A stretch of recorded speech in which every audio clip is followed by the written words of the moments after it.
All right, y'all. I just wanted to give you a quick review of the Muzata cable railing that we went with our new deck that I installed.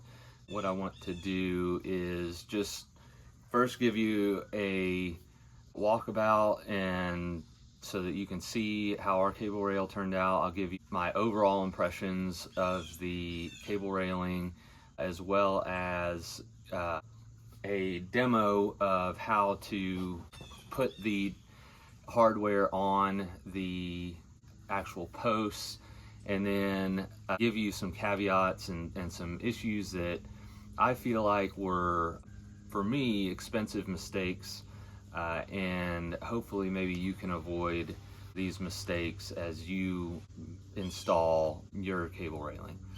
So overall, we're pretty happy with how this turned out. It actually looks really modern, really sleek. It wasn't too difficult to install. You can see here we did a couple here at the entrance as well as in front of our grill station here.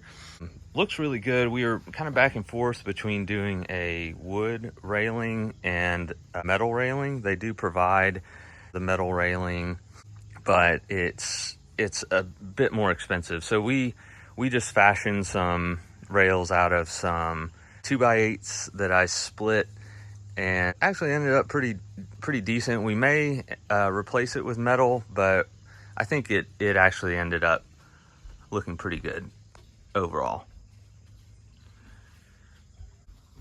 So just a quick demo of how you install the hardware. We went with the CB40 tensioner hardware. So basically what this hardware does is it sits inside of the post. So we ended up buying two 4-pack kits or 4-post kits that included a couple of these packs of hardware as well. But we had to buy a couple extra posts as well as some extra hardware. So I'll show you what these look like. Essentially, it's an end cap that goes on the inside of the post, and then these, if I can get one out of here, these threaded bits, crimp these down on some metal and they sit in, and you screw them into the post. And so I'll show you how you do this. I have a bit of cable here. So you take this threaded bit and you stick it on the end of the cable. And then I bought this off of Amazon. It's a hydraulic crimping tool. It wasn't too expensive. It came with a cable cutter as well, so it's actually a pretty decent deal. But yeah, this is the only thing that really I've needed it for ever, but who knows, I may do another project I need it for. But you get that on there and you crimp it down. Now, one thing you do need to remember to do when you're doing the cable is that, and I actually just made the mistake doing it, even going through the walkthrough, and this is hard to remember, but you need to take one of these washers and put it on the cable first so that it sits behind the threaded piece. And I'll show you why. Because if you were to put the threaded piece on first, this washer actually is not big enough to fit over that threaded piece. So what I ended up doing is I would forget to put the washer on first, put this on, and once it's crimped down, there's no way to get it off. And so you've just wasted one of these threaded pieces.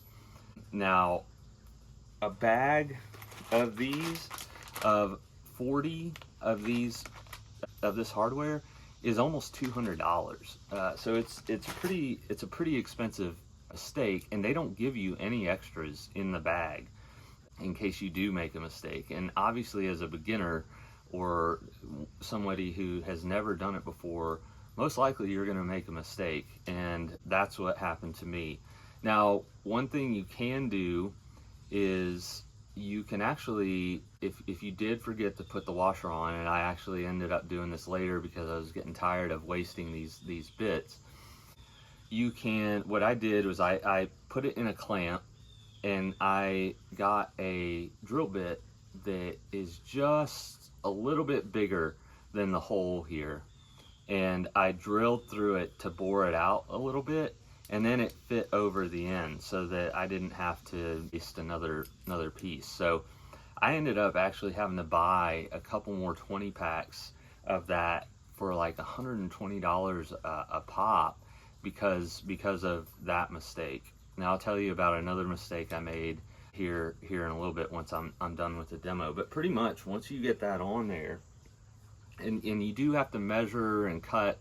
It comes with the instructions in order to do that, so that your cable is the correct length, so that once you put that end cap, or put this piece into the post and this piece on the other end of the post, it tensions down enough to where the cable is tensioned enough.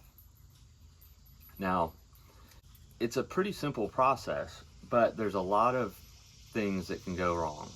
And I've already sort of reviewed the first grievance I had with it, which was the size of the washer not being able to fit over the threads of this end piece. But something else that you need to keep in mind too when you're installing this is that you need to put your top rail on first. Because if you don't put your top rail on, what happens is, if you are tensioning, as you're tensioning these on the posts start to lean in a bit. And of course, like hindsight, it's like, well, of course it did, but in a beginner scenario and a first timer doing this, that was something that I was not thinking about. And so I wanted to rush and get cables in, see what they would start looking like, and I messed up. So what ended up happening was I started the top cable, and I did that one was fine. I did the second one, that was okay.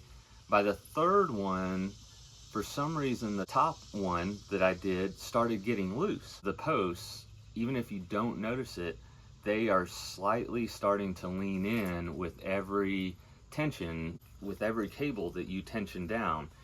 And eventually, once you get to the middle, all the top ones that you've done are loose, and so you just wasted, because you can't go back, can't remove the crimped on piece.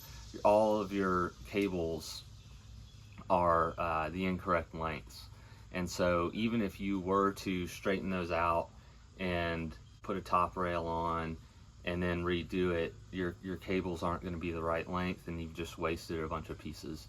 So that's what happened to me as well. And again, like I said, I had to buy 2 more 20 packs. Ended up having to buy those because I made that mistake, and it was an expensive mistake. I mean, as you can tell, I mean, that's like $300 worth of additional hardware that I had to use because of that mistake. So those are just the things, and in the instructions for the cable rail and the cables and the posts and everything, they don't highlight that you need to put the top rail on first. There's no mention of that, as far as I could see anyway, that was an important step. But that is super important to get that top rail on first, so that then the posts don't start leaning in as you tension the cable. And then in addition to that, the washer issue, the washer not being big enough to fit over the threads. And the washer just sits on the outside of the post so that it helps to hide the hardware a little bit better and to give it a bit cleaner look. So overall, I'm actually really happy with how it turned out. Like I said, it's just there's a few things that you have to keep in mind that could potentially cost you a lot of money if you don't. So that was my experience with the CB40 hardware for the Muzata cable rail. Again, like I said, I would recommend them because they do look really good, and once you get some experience with them, it actually goes pretty smooth, and it's actually really easy to do, and it looks really good.